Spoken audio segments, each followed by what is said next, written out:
Μες στο αμπρί μου, εκεί στο Τζομπάνι, στο Σμόλικα, τον Ιούλιο του 48, με βασανίζανε όλα όσα βασανίζανε, τη συνείδησή μου και τη συνείδηση κι άλλων σε αυτόν τον τόπο. Με βασάνιζε η ιδέα ενός κόσμου που μας πιέζει, μας συντρίβει για να αλλάξουμε ό,τι πιστεύουμε. Το ίδιο βασάνιζε και εκείνους που δεν συμφωνούσαν μαζί τους, όπως και με τους αντιπάλους τους. Τους βασάνιζαν να υπογράψουν μια δήλωση. Υπόκειται αυτό το θέμα σε αυτό το κείμενο που έγραψα τότε. Είναι το εξής. Λοιπόν, ακούστε. Εγώ αντιτάσσω στο σύμβολό σας του ήρωα το σύμβολο ενός κοινικού. Ο ήρωας που συνεπεί στον εαυτό του και σ' αρνιέται να προσκυνήσει πεθαίνει, δεν είναι νικητής. Είναι ηττημένος. Γιατί είναι ήττα να χάσεις τη ζωή κατά τρόπον άλλο από το θάνατο το φυσικό ή τον θεληματικό, την αυτοκτονία. Εκτελεσμένη ελεύθερα και αποφασισμένη ελεύθερα, όχι σαν φυγή, παρά σαν πράξη αυτόβουλη και εκφραστική της αηδίας, της απαξίας, της άρνησης. Κάθε άλλος θάνατος είναι ήττα και ασυνέπεια. Ο ήρωας που πεθαίνει μπροστά στο απόσπασμα, γενναίος και ψύχρεμος και επίμονος στον εαυτό του, δεν είναι ούτε αυτός νικητής. Το ζήτημα είναι να ζήσεις αυτό που είσαι, όποιος είσαι, όχι να πεθάνεις για αυτό που είσαι. Σε αυτόν τον τύπο του ήρωα, τον αφελή, τον ηττημένο, τον θνίσκοντα ισχύρα των εχθρών του, εγώ αντιτάσσω ένα πρόσωπο πιο ισχυρό, πιο γνήσιο στον εαυτό του, πιο ρεαλιστικό. Προβάλλω εκείνον που δεν νοιάζεται για καμιά εξωτερική συνέπεια εν ώψη του θανάτου. Εκείνον που, μιας και δεν έγινε ως την ώρα αυτοκτόνος, το παίρνει απόφαση και το χωνεύει ότι αγαπάει τη ζωή ή ότι τουλάχιστον δεν είναι έτοιμος ακόμη να την απαρνηθεί. Ότι αναμφισβήτητα είναι ανήμπορος μπρος στη βία την ηλική και ότι είναι ήττα ο θάνατος όταν δεν είναι αυτόβουλος. Εκείνο που συνέλαβε ότι αυτό τούτο, το να μείνεις συνεπής και να πεθάνεις, ενώ αποστέργεις τον θάνατο, δεν τον θέλεις, αφορά τους άλλους, μόνο τους άλλους και τη γνώμη τους για σένα, όχι εσένα τον ίδιο. Πως αυτό ακριβώς, το να σταθείς ήρωας θανάτου στα σκοπευτήρια, είναι φιλοδοξία. Το να μείνεις συνεπής είναι λίγο πολύ χειροκροτημάτων εκζήτηση. Είναι ασυνέπεια εις βάθος. Εγώ αντιτάσσω δύο σύμβολα. Το ένα, ο από αυτόβουλη και ελεύθερη απόφαση αυτοκτόνος. Το άλλο, εκείνος που γιατί αγαπάει για οποιοδήποτε άλλο λόγο ή και από δειλία μπρος στο θάνατο ή και μόνο από φόβο στον πόνο δεν μπορεί να πεθάνει. Που το γνωρίζει αυτό και δεν επιχειρεί να το αμφισβητήσει μέσα του. Που γνωρίζει ακόμα ότι εν τέλει το πρόβλημα όλο της ελευθερίας στο θάνατο μόνο και δοκιμάζεται και λύεται και έρεται. Πως ο θάνατος άρα είναι όπλο κατά της ελευθερίας του αφού τον αποστέργει. Και ότι ακόμα τα 2 δισεκατομμύρια των άλλων, 2 δισεκατομμύρια ήταν τότε, είναι σαν την ίδια τη φύση και τα πράγματα ισχυρότερα από το ένα και μόνο του άτομο, εφόσον αυτό δεν θέλει το θάνατο. Το ξέρει και δεν το αμφισβητεί πια μέσα του. Αυτός όμως είναι όσο και ο ήρωας, και εγώ επιμένω πως μπορεί και περισσότερο, αποφασισμένος να μείνει όποιος είναι.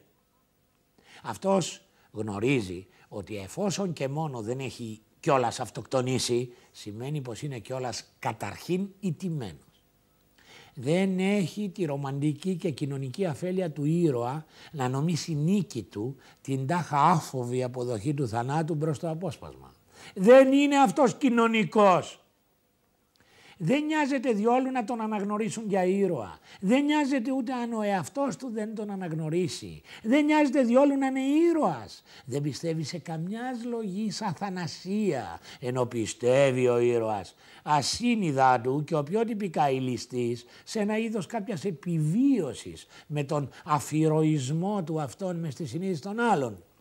Ο ήρωας του αποσπάσματος, ο κάθε ήρωας άλλωστε, είναι σύμβολο κοινωνικό. Εκείνος όμως που αντιτάσσω εγώ πιστεύει ότι όλα τελειώνουν εδώ κάτω. Ότι όλα στο τέρμα της δικιάς του ζωής περατούνται και κρίνονται. Είναι ανένδοτα η ληστής και αδιάφορος προς κάθε δόξα, κάθε αθανασία, ιστεροφημία και τα παρόμοια. Αυτός είναι ο μόνος που έχει την ελπίδα να νικήσει. Μπρος στο απόσπασμα, ενωμένοι πάντα όποιος είναι και ίσα ίσα γι' αυτό, δεν διστάζει και απαρνιέται τον εαυτό του και ομολογεί ότι θέλουν και υποχωρεί στη βία και σώζεται δίχως κανέναν εσωτερικό τραυματισμό. Είναι αρκετά εγωιστής για να μην μπορεί να είναι κοινωνικός και φιλόδοξος και ήρωας για τους άλλους. Σκύβει αυτό στη βία και αποσοβεί το θάνατο, αλλά και ολότελα ασυνεπής κατόπιν στην απάρνηση του εαυτού του και να σωθεί, συνεχίζει να είναι αυτός που είναι. Δεν τηρεί το λόγο του, δεν έχει μέσα αυτός, τηρεί μόνο αυτό που είναι και μόνο μέσα του. Δεν νοιάζεται για το έξω, δεν πληρώνει φόρο στο θάνατο στην αφέλεια της συνέπειας. Δεν κάνει το χατήρι των άλλων, να τηρεί κανένα του λόγο, μάλιστα έτσι εκβιαστικά με την κάνει στον κρόταφο παρμένων και συνεχίζει. Όσες φορές και αν τον ξαναφέρουν στο απόσπασμα, τόσες φορές θα ξαναπαρνηθεί τον εαυτό του και άλλες τόσες θα μείνει ζωντανός αυτό που είναι. Ό,τι και αν ομολογήσεις, ό,τι και αν απαρνηθείς και αν διακηρύξεις αντίθετο από όσα έχεις μέσα σου, χιλιάδες μετάνοιες και αν υπογράψεις, χιλιάδες αυτοκαταδίκες, όλα αυτά τους άλλους μόνον αφορούν, τους άλλους όχι εσένα.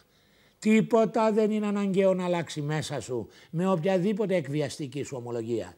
Δεν είναι τα λόγια που εκούσια ή ακούσια υπογράφουμε. Δεν είναι η προπαγάνδα που με το παράδειγμά μας κάνουμε στους άλλους. Τίποτα από όλα αυτά δεν είναι ουσία και καθοριστικό στοιχείο ζωής. Το τι είσαι ή τι δεν είσαι είναι και μένει πάντα ολότελα άσχετο με το τι θα υποχρεωθείς να πεις ή να πράξεις. Με καμιάς λογής υποχώρηση στη βία δεν αλλάζει ποτέ αυτό που είσαι, αν εσύ έχεις την επίγνωση και ξέρεις πόσο αδύναμο είναι το πρόσωπο κατέναντι των όπλων. Εκτός αν μέσα σου έχει οργανωθεί το σύμπλεγμα εκείνο της συνέπειας και σε αυτό βασίζονται οι άλλοι. Στο να έχει μέσα σου οργανωθεί το καθαρά ψυχοσικό αυτό σύμπλεγμα. Οπότε με την ελάχιστη υποχώρησή σου στο βάσανο ή στη βία ή στην απειλή του θανάτου, όλο το πυρηνωμένο πάνω στη συνέπεια εγώ σου συντρίβεται, καταλύεται, καταργείται. Λοιπόν όχι. Το σκευόρημα κύριοι είναι πολύ φτηνό, πολύ άτεχνο. Θρηματίζεται να. Στηρίξετε με όσες κάνες θέλετε στους κροτάφους, αφού το πρόβλημα το καταντήσατε εκεί. Εγώ τη χάρη δεν σας την κάνω να πεθάνω σαν ήρωας, πολύ φτηνά απαλλάσσοντάς σας έτσι από την παρουσία μου.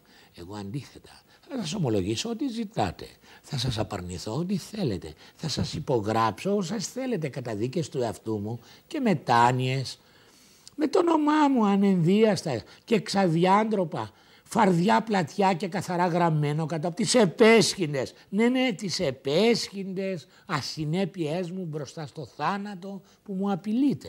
Γιατί όχι, και αν έτσι εσείς αποσύρετε τις κρύες σας κάνες από το κεφάλι μου, τότε εγώ θα σας φτύσω πάλι κατάμουντρα. Μα κι αν ευθύς μου τις ξαναπροτείνετε, και πάλι εγώ για δεύτερη φορά θα σας ομολογήσω ότι ζητάτε και θα ξανασωθώ, αλλά και δεύτερη και τρίτη και χιλιοστή και ενιωστή φορά εγώ θα σας ξαναφτύσω και θα σας φτύνωσω αναπνέω, αδιαφορώντας για οποιαδήποτε τυπική συνέπεια, περιφρονώντας κάθε συμφερτικό σας σύμβολο ήρωα για ό,τι και αν πείτε, για ό,τι και αν σκεφτείτε, για όσο και αν αηδιάσετε, για όσο και αν είναι απεχθής η ιδέα του κοινικού. Ακούσετε το. Απέναντι εκείνο που σε κανένα δόκανό σας δεν πέφτει, δεν έχετε όπλο. Κι αν ακόμα αυτός αποστέργει το θάνατο, οσαδήποτε δισεκατομμύρια κάνες όπλων δεν μπορούν να αλλάξουν μήτε ένα γιώτα μια συνείδησης προσωπικής που επιμένει να δοσυλλογεί στον εαυτό της και μόνο. Τίποτα στον κόσμο αυτόν δεν είναι ισχυρότερο από την ερμητικά κλειστή προσωπική συνείδηση του ενός.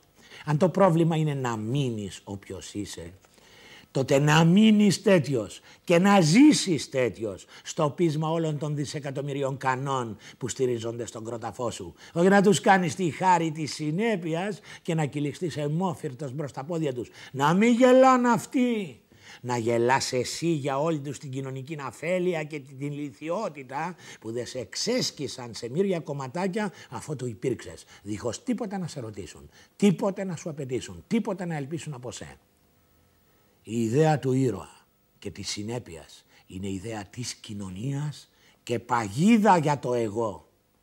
Και ο πιο αντικοινωνικός ήρωας, εφόσον είναι ήρωας και συνεπής, μένει εν τέλει του χεριού τους.